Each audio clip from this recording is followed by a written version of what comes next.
Hi friends, last వీడియోలో మీకు Kuttram Brindavan సిరీస్లోని part 1ని ఎక్స్ప్లెయిన్ చేశాను కదా. ఇప్పుడు పార్ట్ 2ని ఎక్స్ప్లెయిన్ చేయబోతున్నాను. పార్ట్ 1 చూసాకే ఈ వీడియో చూడండి, అప్పుడే మీకు క్లారిటీగా అర్థమవుతుంది. వీడియోలోకి వెళ్లే ముందు మన ఛానల్ని ఇంకా సబ్స్క్రైబ్ చేసుకోకపోతే వెంటనే చేసుకోండి. ఇక లేట్ చేయకుండా స్టోరీ విందాం పదండి. లాస్ట్ వీడియోలో రాహుల్ కోమాలోకి వెళ్ళాడని తెలియగానే భాస్కర్ చాలా బాధపడతాడు. ఎందుకంటే భాస్కర్ మెర్సీని ఇంట్లోనే దాచుకొని చాలా పెద్ద తప్పు చేశాడు. అతను చేసిన తప్పు వల్లే రాహుల్ కోమాలోకి వెళ్ళాడని చాలా ఏడుస్తాడు.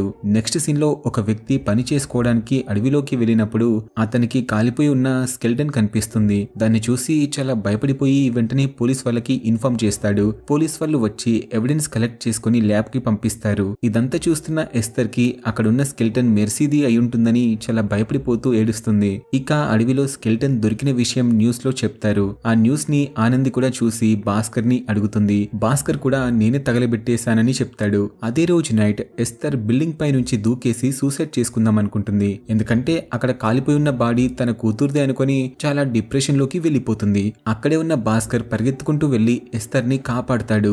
ఎస్తర్ కూతుర్ని పోగొట్టుకుని చాలా బాధపడుతున్నందుకు భాస్కర్ కూడా అతను చేసిన తప్పుకి చాలా గిల్టీగా ఫీల్ అవుతాడు. నెక్స్ట్ డే భాస్కర్ మళ్ళీ హాస్పిటల్ కి వెళ్లి వాళ్ళ మనవడిని ఇంటికి తీసుకుని వస్తాడు. ఎందుకంటే రాహుల్ హాస్పిటల్లో ఉండి ప్రయోజనం లేదు కాబట్టి ఇంటికి తీసుకొని వచ్చి చూసుకుంటారు. రాహుల్ ఇంటికి రాగానే ఎస్తర్ వచ్చి రాహుల్ పరిస్థితిని చూసి తను మెర్సీ మెచ్యూర్ ఫంక్షన్ కోసం దాచుకున్న డబ్బుని భాస్కర్ కి ఇస్తుంది. ఎందుకంటే రాహుల్ అంటే మెర్సీకి చాలా ఇష్టం, సొంత తమ్ముడిలాగా చూసుకునేది. కానీ మెర్సీ ఎక్కడికి వెళ్ళిందో తనకి తెలియదు కాబట్టి తన కూతురి కోసం దాచుకున్న డబ్బుని రాహుల్ ట్రీట్మెంట్ కోసం ఇచ్చి రాహుల్ త్వరగా కోలుకోవాలని చెప్పేసి ప్రేయర్ చేసి వెళ్ళిపోతుంది. పాపం ఎస్తర్ అంత హెల్ప్ చేస్తున్నా కూడా భాస్కర్ కి ఏం చెప్పాలో అర్థం కాదు. అందుకే అతను కూడా సూసైడ్ చేసుకుందామని ట్రై చేస్తాడు. వెంటనే ఆనంది వచ్చి భాస్కర్ ని కాపాడుతుంది. నెక్స్ట్ డే భాస్కర్ అతను ఇప్పుడు ఉంటున్న ఇంటిని వదిలేసి కొత్తగా కట్టుకుంటున్న ఇంటికి షిఫ్ట్ అవుదాం అనుకుంటాడు. అతనికి ఈ ఇంట్లో ఉంటే మెర్సీ చాలా గుర్తొస్తూ ఉంటుంది. అందుకే ఫాస్ట్ గా వెళ్లిపోదాం అనుకుంటాడు. మరొక వైపు గౌతమ్ కి ఫోరెన్సిక్ టీం నుంచి కాల్ వస్తుంది. గౌతమ్ పంపించిన బ్లడ్ శాంపిల్ అలాగే పెన్సిల్ మీద ఉన్న DNA ఒకే అమ్మాయిదని తెలుస్తుంది. నిజం తెలియగానే గౌతమ్ చాలా షాక్ అవుతాడు. సో ఖచ్చితంగా మెర్సీ మిస్ అవ్వడానికి కారణం భాస్కర్ అని గౌతమ్ అనుకుంటాడు. అప్పుడే భాస్కర్ పోలీస్ స్టేషన్ కి వస్తూ ఉంటాడు. వెంటనే గౌతమ్ భాస్కర్ దగ్గరికి వెళ్లి స్టేషన్ కి ఎందుకు వచ్చారని అడిగితే భాస్కర్ అంటాడు, సార్ నేను చాలా తప్పులు చేశాను, వాటిని సరిదిద్దుకోవడానికి వచ్చాను. అలాగే మెర్సీ ఆల్రెడీ చనిపోయిందని చెప్తాడు. అది వినగానే గౌతమ్ చాలా షాక్ అవుతూ అసలు ఆ రోజు నైట్ ఏం జరిగిందో చెప్పమని అడుగుతాడు. భాస్కర్ జాతర రోజు నైట్ ఏం జరిగిందో మొత్తం కూడా చెప్పేస్తాడు. సో మెర్సీ చావుకి భాస్కర్ కి ఎలాంటి సంబంధం లేదని గౌతమ్ కి అర్థమవుతుంది. అలాగే పాస్ట్ లో గౌతమ్ కి కూడా సేమ్ ఇలాగే జరిగి ఉంటుంది. గౌతమ్ తప్పు చేయకుండానే శిక్ష అనుభవిస్తాడు. ఒకరోజు గౌతమ్ రేప్ కి గురైన అమ్మాయిని తీసుకుని కోర్టుకు వెళ్తుంటే మధ్యలో ఆ అమ్మాయిని చంపేశారు కదా. సో పోలీస్ వాళ్ళకి నిజం తెలిసినా కూడా గౌతమ్ ని సైలెంట్ గా ఉండమని చెప్పి ఆ అమ్మాయి కేసుని క్లోజ్ చేస్తారు. సో ఇప్పుడు భాస్కర్ వెళ్లి పోలీస్ వాళ్ళకి నిజం చెప్పినా కూడా వాళ్ళు వీలైనంత త్వరగా కేసుని క్లోజ్ చేస్తారు. అవసరమైతే భాస్కర్ రేప్ చేశాడని చెప్పి భాస్కర్ ని కూడా ఈ రేప్ కేసులో ఇరికించి జైలుకి పంపించే ఛాన్స్ ఉందని గౌతమ్ అనుకుంటాడు. అందుకే గౌతమ్ భాస్కర్ కి అర్థమయ్యేలా చెప్తాడు. చూడండి భాస్కర్ గారు, మీరు వెళ్లి పోలీస్ వాళ్ళకి నిజం చెప్పినా కూడా వాళ్ళు అసలు నమ్మరు, మిమ్మల్ని అరెస్ట్ చేసి జైల్లో పెడతారు. అలాగే జనాలందరూ మీరే రేప్ చేశారనుకుని మిమ్మల్ని అసహించుకుంటారు. మీరు జైలుకి వెళ్ళినా కూడా నిజమైన హంతకుడు బయటే తిరుగుతుంటాడు. మళ్ళీ వాడు మరొక పాపని చంపడానికి గ్యారంటీ ఏంటి? సో ఖచ్చితంగా చంపడానికి చూస్తాడు. అందుకే మనిద్దరం కలిసి హంతకుణ్ణి పట్టుకుందామని చెప్తాడు. భాస్కర్ కూడా గౌతమ్ మాటలు వినేసి పోలీసులకు చెప్పకుండా సైలెంట్ గా ఉంటాడు. ఆ తర్వాత భాస్కర్ అతనికి వచ్చిన ప్రైవేట్ కాల్ గురించి చెప్పి ఆ నెంబర్ ని చూపిస్తాడు. వెంటనే గౌతమ్ అతనికి తెలిసిన ఫ్రెండ్ ద్వారా ఆ ప్రైవేట్ నెంబర్ నుండి ఒరిజినల్ నెంబర్ ని బయటకు తీస్తాడు. ఆ నెంబర్ ప్రిన్సీ అనే అమ్మాయి పేరు మీద ఉందని తెలుసుకొని తన అడ్రస్ కనుక్కొని ఒక ఊరికి వెళ్తారు. కానీ తను ఆ ఊర్లో ఉండదు. అక్కడ ఉన్న వాళ్ళు తను వేరే కాలేజ్ లో జాయిన్ అయిందని చెప్తారు. వెంటనే ఆ కాలేజ్ కి వెళ్లి ప్రిన్సీ గురించి అడుగుతారు. కాలేజ్ హాస్టల్లో ఉన్న వార్డెన్ ప్రిన్సీ కాలేజ్ మానేసిందని చెప్తుంది. అవునా, తను ఎందుకు రావట్లేదని గౌతమ్ అడిగితే వార్డెన్ తెలియదని చెప్తూ ప్రిన్సీకి పేరెంట్ గా ఉన్న యాంటోనీ అనే వ్యక్తి గురించి చెప్తుంది. వెంటనే గౌతమ్ యాంటోనీ గురించి తెలుసుకోవడానికి వాళ్ళ ఊర్లో ఉన్న చర్చ్ ఫాదర్ దగ్గరికి వెళ్తారు. ఎందుకంటే వాళ్ళ ఊర్లో క్రిస్టియన్స్ చాలా తక్కువ మంది ఉంటారు. కానీ యాంటోనీ అనే వ్యక్తి గురించి వాళ్ళు ఎప్పుడు వినలేదు. సో చర్చ్ ఫాదర్ కి తెలిసే ఛాన్స్ ఉందని అతన్ని కలవడానికి వెళ్తారు. అక్కడే వాళ్ళకి యాంటోనీ ఎవరో కాదు, చర్చ్ ఫాదర్ అని తెలుస్తుంది. ఎందుకంటే అతను ఒక పేపర్ మీద సిగ్నేచర్ సిగ్నేచర్ పెట్టడం వాళ్ళిద్దరు చూస్తారు. సో ఖచ్చితంగా యాంటోనీ వీడయ్యే ఛాన్స్ ఉందని వాళ్ళు అనుకుంటారు. సో గౌతమ్ కి మెల్లిమెల్లిగా ఫాదర్ మీద అనుమానం స్టార్ట్ అవుతుంది. వెంటనే ప్రిన్సీ గురించి ఫాదర్ ని అడిగితే అతను చెప్తాడు, సార్ ప్రిన్సీని నేను వేరే ఊర్లో చూశాను. తనకి అమ్మా నాన్న లేరు, అందుకే నేనే పేరెంట్ గా ఉన్నాను. కానీ తను 2 years బ్యాక్ కనిపించకుండా పోయిందని చెప్తాడు. ఫాదర్ చెప్పింది విని వాళ్ళు సైలెంట్ గా వెళ్తూ ఉన్నప్పుడు భాస్కర్ కి ఒక బాటిల్ కనిపిస్తుంది. ఆ బాటిల్ ని చూసి భాస్కర్ చాలా షాక్ అవుతాడు. ఎందుకంటే ఆ బాటిల్ మీద సర్జికల్ స్పిరిట్ అని రాసి ఉంటుంది. సో ఆ రోజు మెర్సీ బాడీ మీద కూడా సేమ్ ఇదే స్పిరిట్ వాసన వచ్చి ఉంటుంది. అందుకే మెర్సీపై అత్యాచారం చేసింది చర్చ్ ఫాదర్ అనుకొని గౌతమ్ వెంటనే ఫాదర్ ని పట్టుకొని అడుగుతాడు. కానీ ఫాదర్ ఏమో నేను మెర్సీని ఏమీ చేయలేదని, మెర్సీ చనిపోయిన రోజు నేను చర్చ్ లో ఉన్నానని చెప్తాడు. అలాగే నాకు రోజు నైట్ నిద్ర పట్టకపోవడంతో స్పిరిట్ తీసుకుంటున్నానని చెప్తాడు. భాస్కర్ స్పిరిట్ బాటిల్ ని చూపిస్తూ ఈ బాటిల్ మన ఊర్లో దొరకదు కదా, ఇది నీకు ఎవరిచ్చారని అడిగితే నాకు స్పిరిట్ బాటిల్ మెర్సీకి ట్యూషన్ చెప్పే టీచర్ రఘు ఇచ్చాడు. అలాగే జాతర రోజు నైట్ నేను రఘుని చూశాను. అతను ఏదో తప్పు చేసిన వాడిలా చాలా స్పీడ్ గా వెళ్ళాడు. రఘు ఈ ఊరికి చెందినవాడు కాదు. కొన్ని రోజుల క్రితం రఘు నా దగ్గరికి వచ్చి ప్రొఫెసర్ జాబ్ ఇప్పించమని రిక్వెస్ట్ చేశాడు. అందుకే నేను డబ్బులు తీసుకొని రఘుని ప్రొఫెసర్ గా జాయిన్ చేపించాను. అందుకే రఘు నాకు స్పిరిట్ బాటిల్ తీసుకొచ్చి ఇస్తున్నాడని చెప్తాడు. ఫాదర్ చెప్పింది విన్నాక మెర్సీని అత్యాచారం చేసింది రఘు అని అర్థమవుతుంది. వెంటనే ఈ విషయం పోలీస్ వాళ్ళకి తెలిసి రఘుని అరెస్ట్ చేసి జైల్లో పడేస్తారు. ఆ తర్వాత రఘు ఫోన్ తీసుకొని అందులో ఉన్న ఫొటోస్ అన్ని చూస్తారు. రఘు ఫోన్ లో మొత్తం మెర్సీ ఫోటోలు మాత్రమే ఉంటాయి. అలాగే మెర్సీకి తెలియకుండా రోజు తనని ఫొటోస్ తీస్తూ వాటిని దాచిపెట్టుకుంటాడు. సో పోలీసులు ఎవిడెన్స్ అన్ని సరిగ్గా ఉండడంతో మెర్సీ కనిపించకపోవడానికి కారణం రఘు అని అనుకుంటారు. అప్పుడే మనకి రఘు ఫ్లాష్ బ్యాక్ ని చూపిస్తారు. రఘు ట్యూషన్ చెప్తున్నప్పుడు మెర్సీకి తెలియకుండా తనని జూమ్ చేస్తూ చాలా ఫొటోస్ తీస్తాడు. అలాగే మెర్సీని ముట్టుకుంటూ చేతులు టచ్ చేస్తాడు, షోల్డర్ కూడా టచ్ చేస్తాడు. సో రఘు అలా చేశాడని జనాలకి తెలిసి స్టేషన్ ముందుకు వచ్చి చాలా గొడవ చేస్తారు. ముందు కనిపించకుండా పోయిన అమ్మాయిల పేరెంట్స్ వచ్చి రఘుని చాలా తిట్టుకుంటారు. మరొక వైపు భాస్కర్ ఇప్పుడు ఉంటున్న ఇంటిని వదిలేసి కొత్త ఇంటికి షిఫ్ట్ అయిపోతాడు. వెళ్లేటప్పుడు ఎస్తర్ ని జాగ్రత్తగా ఉండమని చెప్పేసి వెళ్తారు. పాపం తను భాస్కర్ వాళ్ళు వెళ్ళిపోయిన తర్వాత ఒంటరిగానే ఉంటుంది. కాసేపు ఎస్తర్ బాగా ఆలోచించి మళ్ళీ భాస్కర్ దగ్గరికి వెళ్లి ఒక షాకింగ్ విషయం చెప్తుంది. నేను ఆ రోజు మెర్సీని అసలు చర్చ్ కి పిలవలేదు, ఎందుకంటే తను నా మీద చాలా కోపంగా ఉంది. అందుకే నాతో పాటు చర్చ్ కి రాకుండా ఇంట్లోనే ఉందని చెప్తుంది. ఇటువైపు గౌతమ్ పోలీస్ స్టేషన్ కి వెళ్లి రఘుని పట్టుకొని చాలా తిడుతూ, రే రఘు, కూతురు వయసు ఉండే అమ్మాయిని ఎలారా రేప్ చేసావని చాలా తిడతాడు. గౌతమ్ అలా చెప్పగానే రఘు చాలా షాక్ అవుతాడు. అప్పుడు రఘు గౌతమ్ కి అతని స్టోరీని చెప్తాడు. ఇటువైపు ఎస్తర్ కూడా భాస్కర్ కి తన స్టోరీ చెప్పడం స్టార్ట్ చేస్తుంది. కట్ చేస్తే కొన్ని సంవత్సరాల క్రితం ఎస్తర్ అలాగే రఘు ఒకరినొకరు చాలా ప్రేమించుకుంటారు. ఎస్తర్ క్రిస్టియన్ అవడం వల్ల వాళ్ళ నాన్నగారు రఘుని అల్లుడిగా ఒప్పుకోడు. అందుకే వాళ్ళిద్దరు గుళ్ళో పెళ్లి చేసుకుని వేరే ఊరికి వెళ్లి వాళ్ళకి ఉన్న దాంట్లో లైఫ్ ని ఎంజాయ్ చేస్తుంటారు. ఒకరోజు ఎస్తర్ వాళ్ళ నాన్న వచ్చి రఘుని చాలా కొట్టి ఎస్తర్ ని తీసుకుని వెళ్లిపోతాడు. ఆ తర్వాత సాల్మాన్ కి ఇచ్చి పెళ్లి చేస్తాడు. కానీ సాల్మాన్ తాగుబోతు అని వాళ్ళకి తెలియదు కదా. సాల్మాన్ తాగి వచ్చి రోజు ఎస్తర్ ని కొడుతుండేవాడు. ఒకరోజు ఎస్తర్ సూసైడ్ చేసుకుందామని అనుకుంటుంది. అప్పుడే తను ప్రెగ్నెంట్ అని తెలుస్తుంది. వెంటనే హాస్పిటల్ కి వెళ్లి చెక్ చేపించుకుంటుంది. ఒకరోజు సాల్మాన్ చాలా డ్రింక్ తాగేసి కింద పడిపోవడం వల్ల ఎస్తర్ హాస్పిటల్ కి తీసుకెళ్లిపోతుంది. డాక్టర్ సాల్మాన్ ని చెక్ చేసి సాల్మాన్ బాగా తాగడం వల్ల అతను పిల్లల్ని కనలేడని చెప్తారు. అది వినగానే ఎస్తర్ చాలా షాక్ అవుతుంది. సో తనకి కడుపు రఘు వల్ల వచ్చిందని అర్థమవుతుంది. అంటే మెర్సీకి నిజమైన తండ్రి రఘు అని తెలుస్తుంది. కానీ మెర్సీకి నిజమైన తండ్రి రఘు అని ఎస్తర్ ఎవరికీ చెప్పదు. అలా కొన్ని సంవత్సరాలు గడిచిన తర్వాత రఘు మళ్ళీ ఎస్తర్ దగ్గరికి వస్తాడు. రఘు మెర్సీ బిహేవియర్ చూసి కొంచెం షాక్ అవుతాడు. ఎందుకంటే మెర్సీ సేమ్ రఘులాగే బిహేవ్ చేస్తూ ఉంటుంది. సో అప్పుడే రఘు కన్ఫర్మ్ చేసుకుంటాడు అతని కారణంగానే మెర్సీ పుట్టిందని. వెంటనే ఎస్తర్ దగ్గరికి వెళ్లి మెర్సీని ఎస్తర్ ని ఈ ఊరు నుంచి దూరంగా తీసుకెళ్దాం అనుకుంటాడు. కానీ ఎస్తర్ రఘుతో వెళ్ళడానికి ఒప్పుకోదు. దాంతో రఘు అదే ఊర్లో ట్యూషన్ చెప్తూ రోజు అతని కూతురు మెర్సీని చూసుకుంటూ ఉండేవాడు. అలాగే టైం దొరికినప్పుడు మెర్సీని ఫొటోస్ తీసుకుంటూ చాలా హ్యాపీగా ఫీల్ అవుతాడు. అలా ఒకరోజు మెర్సీని మొదటిసారిగా ముట్టుకుంటాడు. అతను మెర్సీకి తండ్రి కాబట్టి షోల్డర్ మీద చేయి వేసి ప్రేమగా దగ్గరికి తీసుకుంటాడు. అలా ఒకరోజు ఎస్తర్ ట్యూషన్ ఫీజు తీసుకుని వచ్చి రఘుకి ఇస్తుంది. కానీ రఘు డబ్బులు తీసుకోకుండా నా కూతురికి చదువు చెప్పడానికి నేను డబ్బులు తీసుకోవాలా అని ఎస్తర్ తో చెప్తాడు. వాళ్ళిద్దరూ మాట్లాడుకుంటున్నప్పుడు మెర్సీ మొత్తం వినేస్తుంది. సో ఆ రోజు మెర్సీకి మొత్తం అర్థమైపోతుంది. ఆ రోజు నుండి మెర్సీ ఎస్తర్ తో అసలు మాట్లాడదు. వాళ్ళమ్మ మీద చాలా కోపం పెంచుకుంటుంది. దాంతో ఎస్తర్ కి చాలా బాధేసి జాతర రోజు నైట్ మెర్సీని ఇంట్లోనే వదిలేసి చర్చి దగ్గరికి వెళ్తుంది.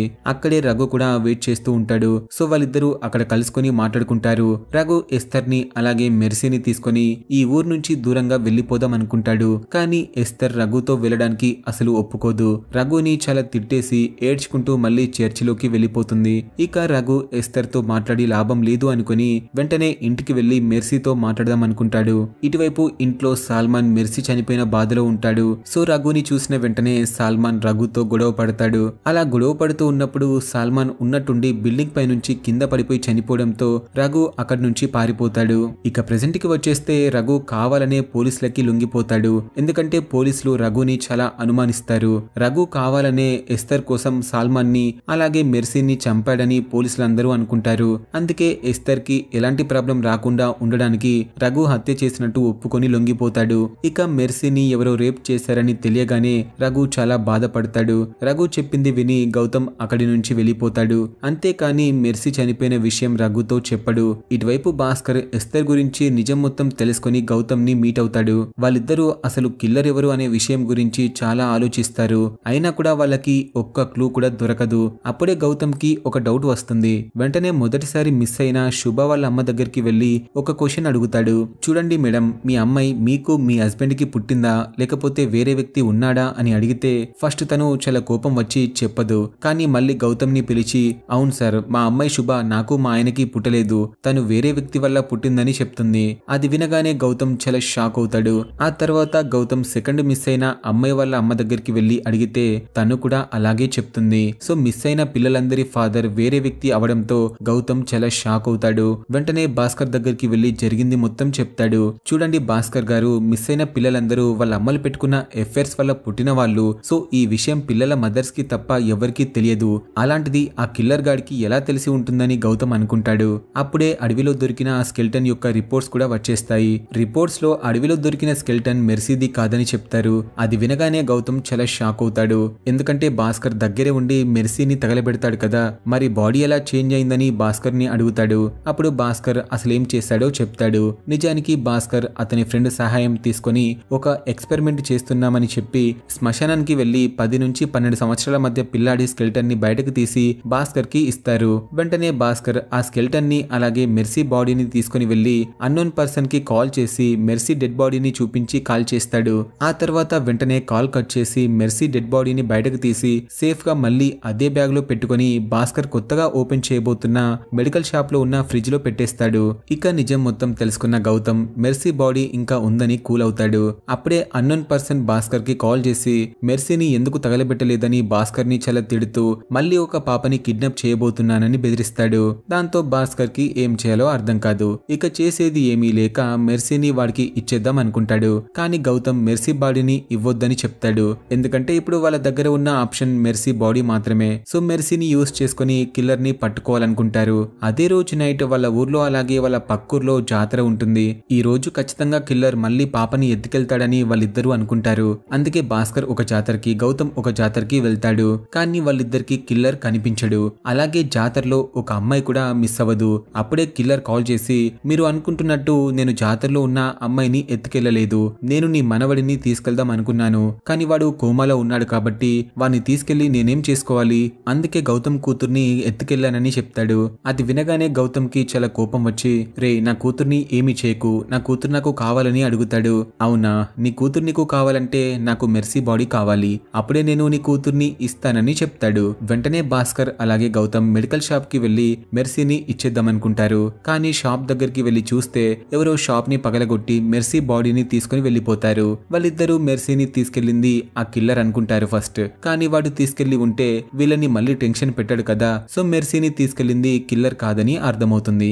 అప్పుడే కిల్లర్ మళ్ళీ కాల్ చేసి మెర్సీ బాడీని తీసుకుని ఒంటరిగా రమ్మని చెప్తాడు. భాస్కర్ కూడా సరే అని చెప్పేసి కాల్ కట్ చేస్తాడు. కానీ గౌతమ్ వినకుండా భాస్కర్ ని ఫాలో చేద్దాం అనుకుంటాడు. వెంటనే భాస్కర్ ఇంటికి వెళ్లి ఒక ఫేక్ డెడ్ బాడీని క్రియేట్ చేసి కిల్లర్ కనిపించిన తర్వాత ఏం చేయాలో ఆలోచిస్తాడు. ముందుగా ఒక కత్తి తీసుకుని కిల్లర్ ని ఎలా పొడవాలో ప్రాక్టీస్ చేస్తాడు.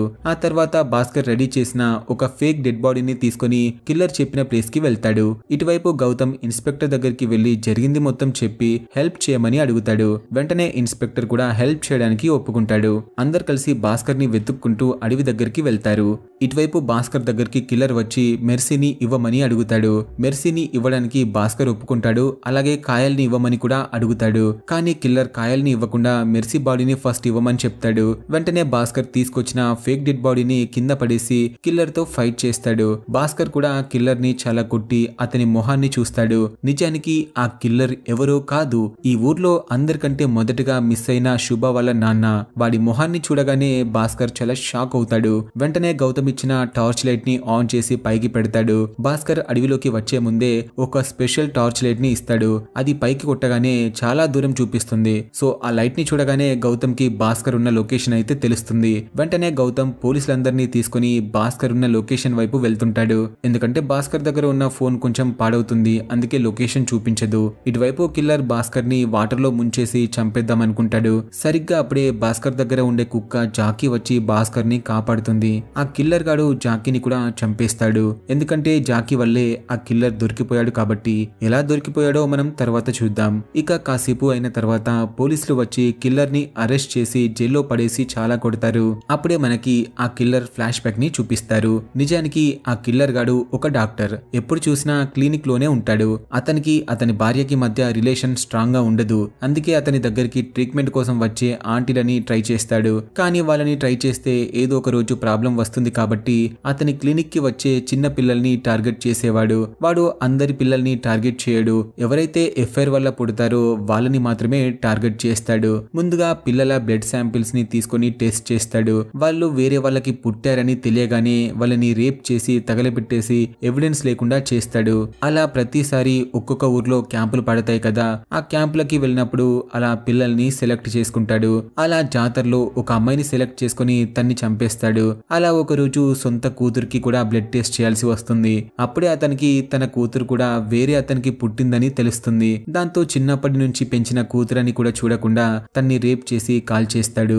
ఆ తర్వాత మెర్సీని కూడా టార్గెట్ చేసి ఎస్తర్ ఇంట్లో నుంచి బయటికి వెళ్లిపోయిన తర్వాత మెర్సీ ఇంట్లో ఒంటరిగా ఉన్నప్పుడు తన దగ్గరికి వెళ్లి ఇంట్లోనే తనపై అత్యాచారం చేసి బయటకు తీసుకెళ్తూ ఉంటాడు. అప్పుడే మన జాకీగాడు వెంటనే అడ్డుగా వస్తాడు. దాంతో వాడికి ఏం చేయాలో అర్థం కాదు. అందుకే మెర్సీని అక్కడే వదిలేసి వాడు వెళ్లిపోతాడు. సో ఆ రోజు మెర్సీని వాడు కాల్చలేదు కాబట్టి వాడు ఈ రోజు దొరికిపోయాడు. వాడు దొరికిపోవడానికి కారణం మన జాకీగాడు కాబట్టి వాడు జాకీని చంపేశాడు. అందుకే వాడికి జాకీ అంటే చాలా కోపం. సో అసలు నిజం తెలుసుకున్న పోలీసులు ఆ కిల్లర్ ని చాలా కొడతారు. ఆ తర్వాత భాస్కర్ కూడా జరిగింది మొత్తం పోలీస్ వాళ్ళకి చెప్పేస్తాడు. అంటే సాల్మాన్ మెర్సీ బాడీని తీసుకురావడం, అలాగే సాల్మాన్ చనిపోవడం, మెర్సీని ఫ్రిడ్జ్ లో పెట్టడం అదంతా చెప్పేస్తాడు.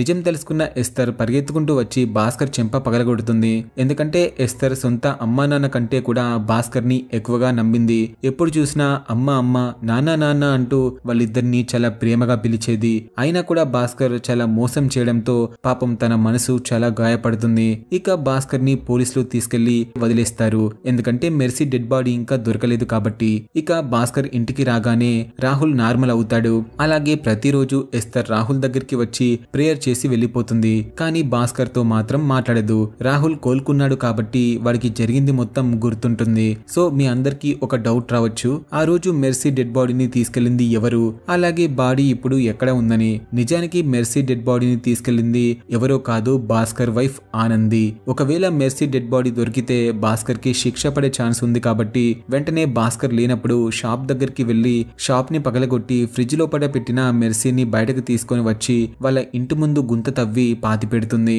రాహుల్ అదే రోజు నైట్ కోమాలో నుంచి బయటికి వచ్చి వాళ్ళ అమ్మమ్మ పాతి పెడుతున్న మెర్సీ బాడీని చూస్తాడు. ఇప్పుడు వాళ్ళ ఇంటి ముందు మెర్సీ బాడీ ఉన్నట్టు రాహుల్ కి అలాగే ఆనందికి మాత్రమే తెలుసు. ఇక మన గౌతమ్ విషయానికి వచ్చేస్తే మన గౌతమ్ మళ్ళీ డిఎస్పీ దగ్గరనే అదే డ్రైవర్ గా పనిచేస్తూ ఉంటాడు. యాక్చువల్ గా ఈ కేసుని సాల్వ్ చేసింది మనోడే, అయినా కూడా అక్కడే పనిచేస్తూ ఉంటాడు. ఇక్కడితో ఈ సిరీస్ అయితే అయిపోతుంది ఫ్రెండ్స్. సిరీస్ మీకు ఎలా అనిపించిందో కామెంట్ చేయండి. అలాగే ఎక్స్ప్లెనేషన్ నచ్చితే లైక్ చేసి సబ్స్క్రైబ్ చేయండి.